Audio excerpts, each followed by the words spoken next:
क्या आप जानते हैं कि हर साल लाखों लोग मजबूरी में क्यों लोग भिक्षा मांगते हैं? इसमें मजबूरी, पसंद, धार्मिक कारण, माफिया, सरकार के कानून और नीतियां, गायब बच्चों की समस्या जैसी बातें सही है क्या?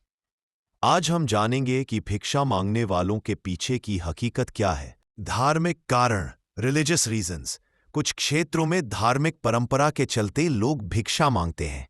उदाहरण, मंदिर, धार्मिक स्थलों पर भिक्षाटन, गुरुद्वारों के आसपास या दरगाहों में लोग भीख मांगते हैं। कमाई कम होने की वजह से जो लोग अनस्किल्ड काम करते हैं, उनके लिए भिक्षा करना कभी-कभी ज्यादा लाभदायक हो जाता है।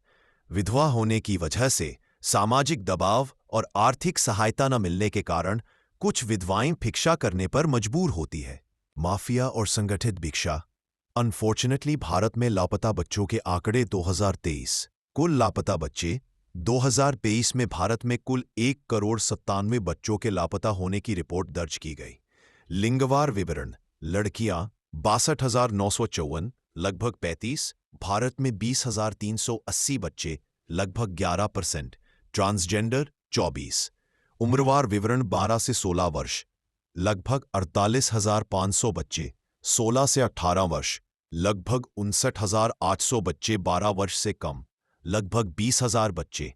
दिल्ली में लापता बच्चों की स्थिति 2023 में दिल्ली में लापता बच्चों की संख्या 6,284, कुल लापता व्यक्तियों की संख्या 24,630, पुलिस द्वारा बरामद किए गए बच्चे 6,968, कुल बरामद व्यक्तियों की संख्या 29,140। 2022 में लापता बच्चों की संख्या 83,350, 2021 में लापता बच्चों की संख्या 77,535, 2020 में लापता बच्चों की संख्या 61,000 से अधिक। इनमें से छोटी उम्र के ज्यादातर बच्चों को अपंग या नशे की डोज देकर भिक्षावृत्तियों के काम में संगठित गिरोहों द्वारा लगाए गए हैं।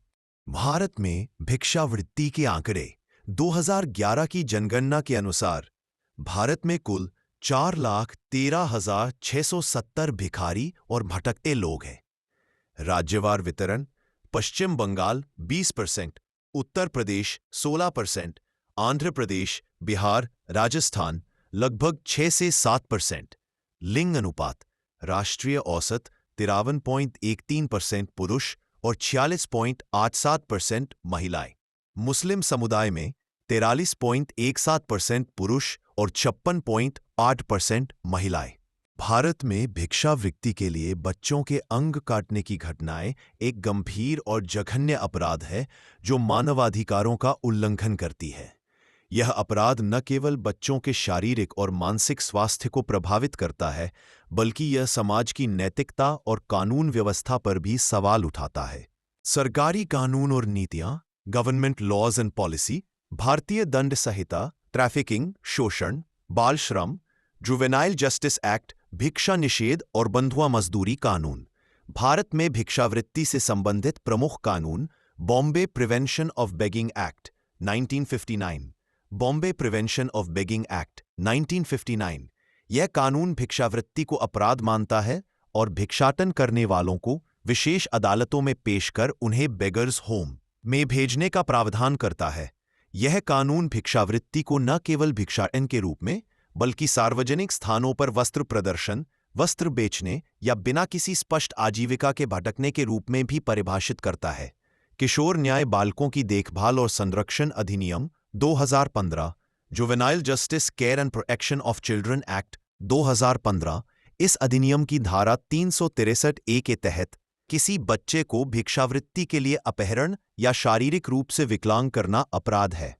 इसमें बच्चों के अधिकारों की रक्षा और उनके पुनर्वास के लिए प्रावधान है। सरकार के प्रयास: प्रोजेक्ट जीवन ज्योत प्रारंभ। पंजाब सरकार ने बाल भिक्षावृत्ति को समाप्त करने के लिए प्रोजेक्ट जीवन ज्योत की शुरुआत की। जुलाई 2025 में 11 दिनों में 145 बच्चों को बचाया गया, जिनमें से 41 बच्चों के माता पिता का पता नहीं चल पाया और उन्हें बाल गृह में भेजा गया। 700 से अधिक बच्चों को बचाया गया, जिनमें से 375 बच्चों को पिछले 3 महीनों में बचाया गया। भविष्य की योजनाएं: Punjab prevention of beggary act 1971 में संशोधन की योजना है। पुनर्वास और कल्याणकारी प्रयास: कई राज्य सरकारें भिक्षावृत्ति की समस्या से निपटने के लिए पुनर्वास योजनाएं चला रही हैं। उदाहरण के लिए उत्तर प्रदेश सरकार ने भिक्षावृत्ति मुक्त लखनऊ अभियान के तहत भिखारियों को आश्रय, शिक्षा और स्वास्थ्य सेवाएं प्रदान की हैं। इसी तरह मध्य प्रदेश के इंदौर शहर ने भिक्षावृत्ति मुक्त अभियान चलाया, जिसमें भिखारियों को पुनर्वास केंद्रों में भेजा गया और उन्हें आत्मनिर्भर बनाने के प्रयास किए गए। बाल तस्करी और भिक्षावृत्ति से संबंधित सरकारी नीतियां। राष्ट्रीय महिला और बाल विकास मंत्रालय की रिपोर्ट। पिछले 5 वर्षों में बाल श्रम, तस्करी, भिक्षावृत्ति और अन्य शोषण से 1000 से अधिक बच्चों को बचाया गया। सरकारी योजनाएं, स्माइल योजना, support for marginalised individuals for livelihood and enterprise, भिखारियों के पुनर्वास, शिक्षा और कौशल विकास के लिए बाल गृह और पुनर्वास केंद्र, बच्चों को सुरक्षित आश्रय और शिक्षा प्रदान करना। बच्चों की सुरक्षा के लिए जागरूक बने, सरकारी योजनाओं का समर्थन करें और मानवाधिकारों के उल्लंघन के खिलाफ आवाज उठाने में सहयोग करें। भिक्षावृत्ति और बाल तस्करी केवल अपराध नहीं, बल्कि समाज की विफलता का संकेत है। अगर हम सब मिलकर प्रयास करें, तो हम इस समस्या को जड़ से समाप्त कर सकते हैं।